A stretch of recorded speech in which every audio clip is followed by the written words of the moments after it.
এই প্রচণ্ড গরমে শরীর আর মনকে ঠান্ডা করার জন্য তরমুজের শরবত এক কথায় অতুলনীয়। নমস্কার বন্ধুরা, ডে টু নাইট রেসিপিতে আপনাদের সবাইকে স্বাগত জানাই।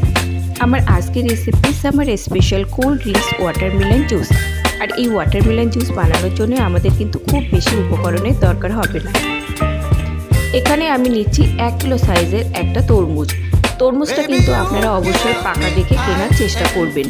পাকা তরমুজের রং যেমন ভালো হয়, স্বাদও কিন্তু তেমনই ভালো হয়। তরমুজটাকে এবার ছোট ছোট টুকরো করে কেটে নেব। এই তরমুজের জুস বানানোর জন্য আমি এখানে কিন্তু কোনো রকম রঙের ব্যবহার করব না। আপনারা কিন্তু এটা নিশ্চিন্তে বাচ্চাদেরও দিতে পারেন। এবার ছোট ছোট টুকরো করে আমি তরমুজটাকে কেটে নিচ্ছি।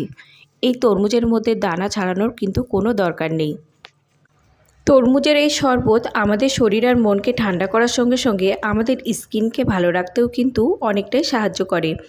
সাডেনলি যদি গেস্ট এসে যায় তাহলেও কিন্তু আপনারা ঝটপট এই তরমুজের শরবতটা বানিয়েও দিতে পারেন।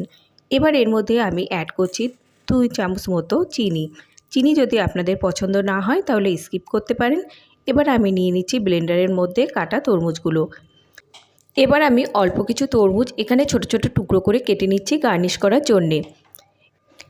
এবার ব্লেন্ড করা তরমুজটাকে আমি ছেঁকে নেব।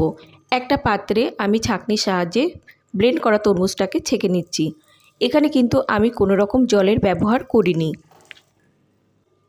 বন্ধুরা, আজকের এই রেসিপি ভালো লাগলে একটা লাইক করতে কিন্তু আপনারা ভুলবেন না। এবার একটা হাতার সাহায্যে চেপে চেপে সমস্ত রসগুলো আমি বের করে নেব। এবার এই তরমুজের রসের মধ্যে মিশাতে হবে স্বাদ অনুযায়ী বিট নুন।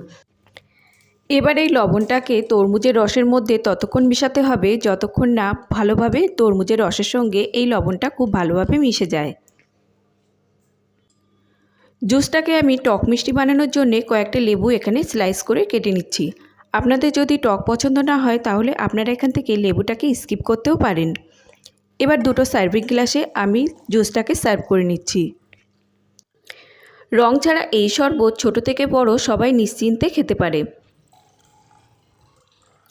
রেসিপিটি ভালো লাগলে আপনারা কিন্তু কমেন্ট সেকশানে জানাতে একদমই ভুলবেন না যে রেসিপিটি আপনাদের কেমন লাগলো। এবার এর মধ্যে অ্যাড করছি ছোট ছোট কেটে রাখা তরমুজের টুকরোগুলো। আর অ্যাড করব আইস কিউব। আইস কিউব যদি আপনাদের পছন্দ না হয় তাহলে 1 থেকে 2 ঘন্টা আপনারা ফ্রিজে রেখেও খেতে পারেন। এবার এর মধ্যে অ্যাড করছি স্লাইস করা লেবুর টুকরোগুলো। টক মিষ্টি বানানোর জন্য আমি এখানে লেবু অ্যাড করলাম। এবার সব উপকরণগুলো খুব ভালো করে মিশিয়ে নেব। এই গরমে তরমুজের এই শরবত শরীর মনকে ঠান্ডা রাখার সঙ্গে সঙ্গে শরীরকে সুস্থ রাখার জন্যও কিন্তু খুবই উপকারী। তাহলে বন্ধুরা, আমাদের summer special cold drinks watermelon juice একদমই রেডি। আপনারা এভাবে বাড়িতে বানান, নিজে খান ও বাড়ির সবাইকে খাওয়ান।